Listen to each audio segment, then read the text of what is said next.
Good evening, everyone. I'll just wait a few minutes before I get started. Well, maybe a minute, and then I'll go.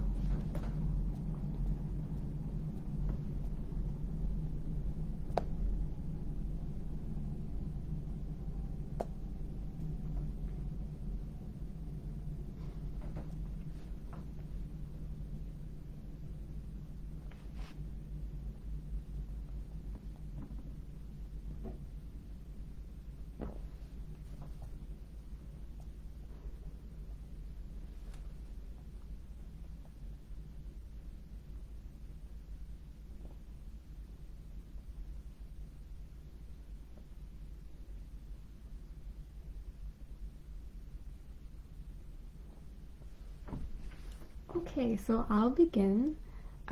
Good evening, everyone. I hope you're all having a great week. My name is Véronique, and I am a first-year medical student at the University of Ottawa. So before we begin today's subject, I wanted to say that tonight will actually be my last live. So it's been really nice to work with your community and get to know some of you guys for the past few months. And it's really been a great opportunity for me too. And I've also learned a lot of new things. So I just wanted to thank you for allowing me to join your community for the past months. And I also wanted to say a special thank you to Natalie, who's not here right now, but I know she'll be watching this live later. So she was kind of our mentor for these past months, and she was our contact point with connection resources. So yeah. So I will begin. Just give me 1 second.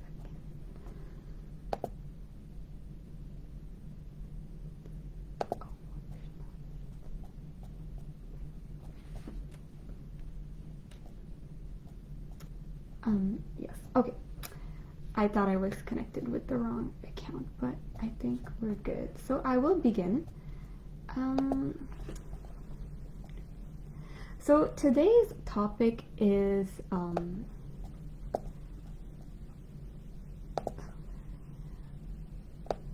the transition to school for kids with special needs. So before we begin the chat, I wanted to ask you guys if you know what a kids with special needs mean, or what do you think of when you think of that. So I'm gonna give you a minute to think, and if you don't know, it's okay. I'll go into details about it during this live.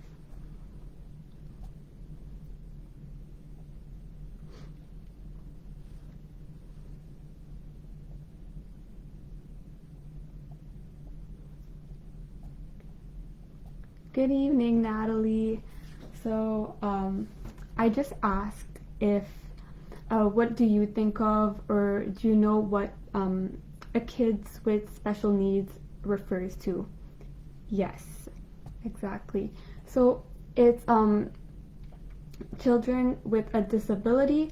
So it's any child who might require special attention and specific accommodations that other children do not need because of a medical, emotional, or learning condition, or also a physical condition.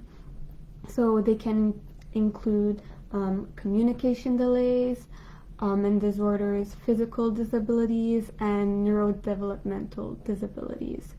So it varies from one child to another.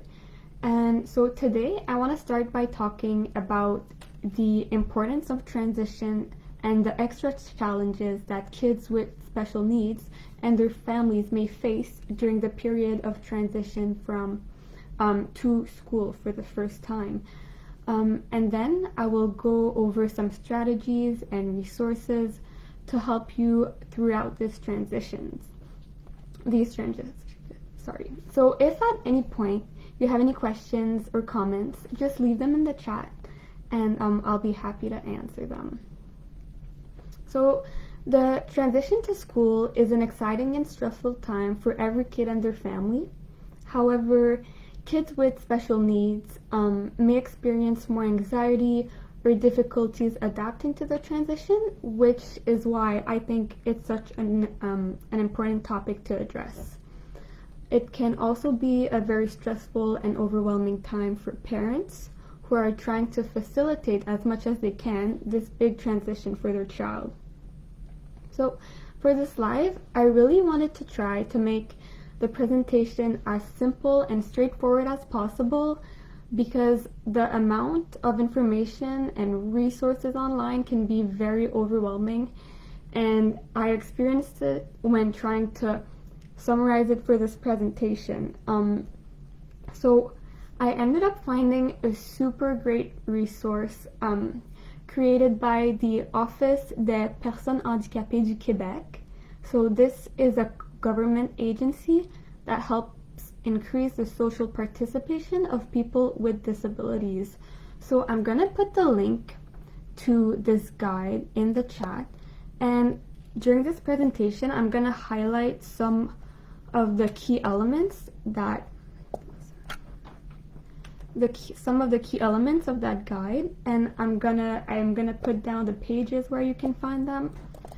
And yeah, Natalie, so there is so much information on the topic, and it's hard sometimes to find which information applies to you because it differs from school board to school board. But this guide just kind of generalizes it, so it's pretty much applicable to anyone in Quebec.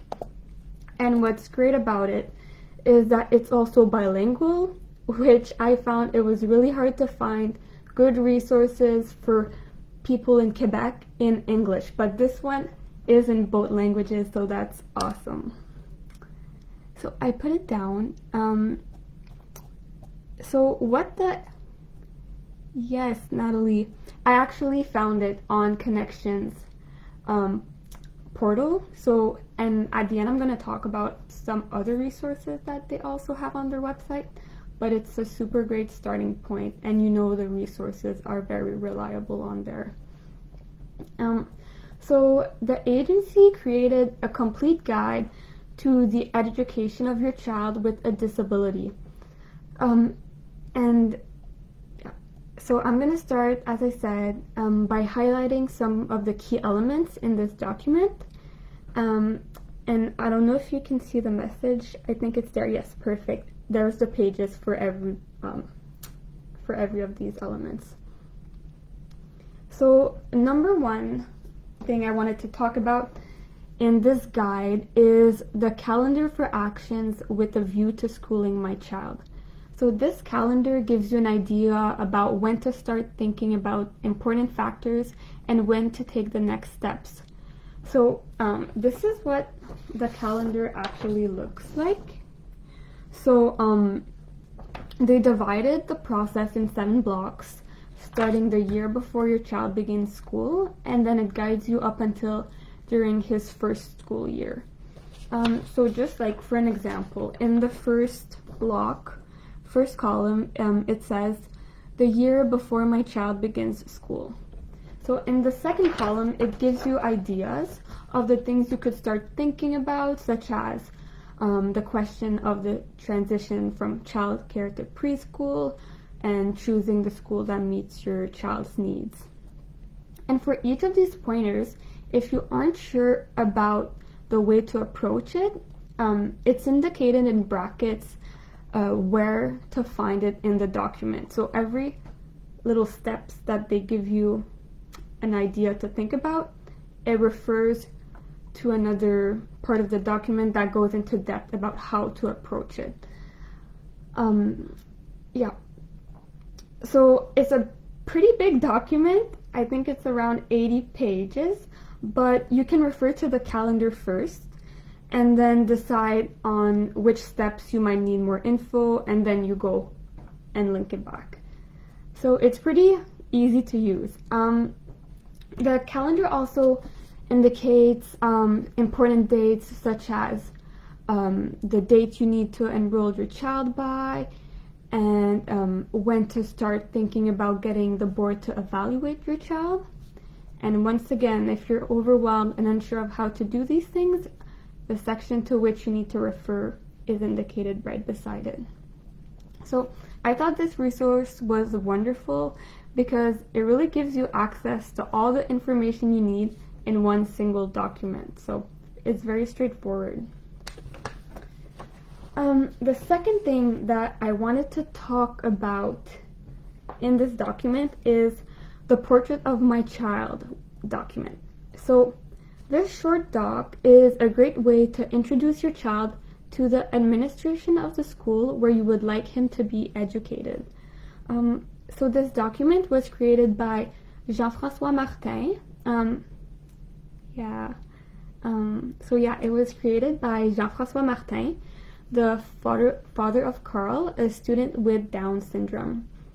So before we go exactly into what this document consists of, I wanted to read you a message from Jean-François explaining his intent behind the creation of it. So he said, when it came time to mainstream Carl, I felt that it might be helpful to have a short document explaining Down syndrome while describing Carl's personality. I gave it some thought, and after some time, I came up with a document that I feel will make a huge difference in Carl's life with the school board. So he created a simple format that helps you identify your child's needs, traits, and characteristics, and will help the school have an accurate portrait of your child in order to assess the support that the people involved in your child's schooling will need. So the document uses short questions, like 2-line, 1 question, and then 2-line answer, and it allows you to provide all the information. So his personality traits, the knowledge he has acquired so far, his preferred means of communication, the support he needs, information about his diagnosis, and what you expect from the school. You can also encourage your child to participate in this process and help with some of the easier and fun questions, like what are his strengths, what he prefers, what he likes, what he doesn't like. So he can also start to think about the transition that's coming. The third section that I want to talk about is the one on transitions. So this section gives general advice on how to make any school transitions smoother. So number 1 is define your expectations. So analyze your child's strengths, abilities, and needs. Think about the various schooling options that are offered to you. And once again, if you don't know what they are indicated in the document. And then about which type of environment would best meet your child's needs. Number 2 is plan the transitions. So get information about your child's new environment and plan the actions that will need to be taken. Number 3 is prepare your child. So ask him about how he feels about this transition, reassure him if needed, describe how the process of his new arrival to the school will take place, have him visit the new school beforehand, and introduce him to the school administration and his teachers if possible. And number 4 is talk to the people that will be working with your child as much as you can. So I wanted to share a tip from a mother's approach to this transition that I found on a mommy blog, because I found it pretty easy to do and very useful. So this mother decided to go to the school with her child a few weeks before class started. She had him meet the school administration as well as his teachers, and then she asked them if she could take pictures of them. So most of them said yes, obviously, and then she showed her child the pictures regularly and talked about the new environment with him almost on a daily basis a few weeks before school started. So she found that it helped with the transition because it had already kind of started in her child's head before he was even at school. So I thought it was a really great idea and definitely doable.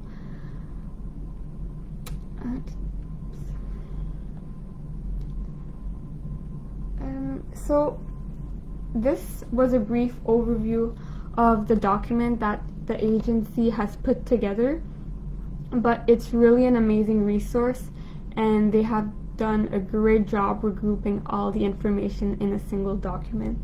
And it's generalized, so anyone in Quebec can refer to it. Doesn't matter the school district. It's going to be similar path for all of them.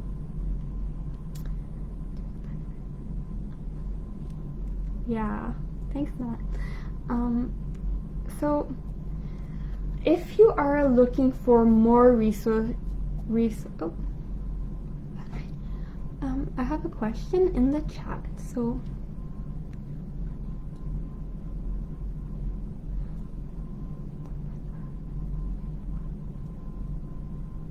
yeah, so this is actually in the calendar, but I can give you the answer right now, and then you can refer to the section that goes more in depth about it. But they say that you should start thinking about meeting with the school board and getting your child evaluated in January or February, the year before he's gonna start. So if he's starting in September 2022, for instance, you would have done that in February 2022. And then, so there's, when you go on the calendar on that section, it tells you to refer then to the section called coding, and then it tells you the different steps you need to take to get that meeting with the school board and get the evaluation. So it's very precise and very detailed. But so the January or February, the year before your child starts school. Yeah. So I hope that answers your question. If not, just see another comment and I'll try to answer again. So if you're looking for more resources like this one, or are looking for a community to connect with and get through these stressful times with, you can join Connections Resource Parent Chat Facebook discussion page. So on there you can chat with other parents, and you can share resources and then see resources that they share and experiences that they've already had. And Connections Resource Center is also putting together a series of live interviews with national, provincial, and local community organizations who support families with special... Sorry, my watch. So they're putting a live series with experts who support families with special needs. So you can watch these live chats on our Facebook page, on our website, and also on our YouTube channel, which you can all find the link on this Facebook page that you're on right now. The other resource that I wanted to share with you, it's not really related completely to the transition, but it's a new resource that I found, and it's kind of amazing. So it's called Ability Online, and it's the first social media technology platform for young people with disabilities to connect with each other and the world around them. So the platform gives you access to amazing mentors, peer support, and skill and confident development opportunities. So it's a really great way for your child to connect with other kids who are going through similar situations. On there's also a community for parents where you can connect with other parents or caregivers, and there's also some health professionals on there that face similar challenges, and once again they post many resources and updates on the new law that passes. So this was it for me. If you have any questions, I will be staying a few minutes to answer them. And once again, I just wanted to say that Tonight is my last live, and I've really appreciated the opportunity to be a part of your community for the past 2 months. And maybe we'll work together in the future again. So have a good night, and a big thanks to Nat for supporting all of us students for the past months. Have a good night.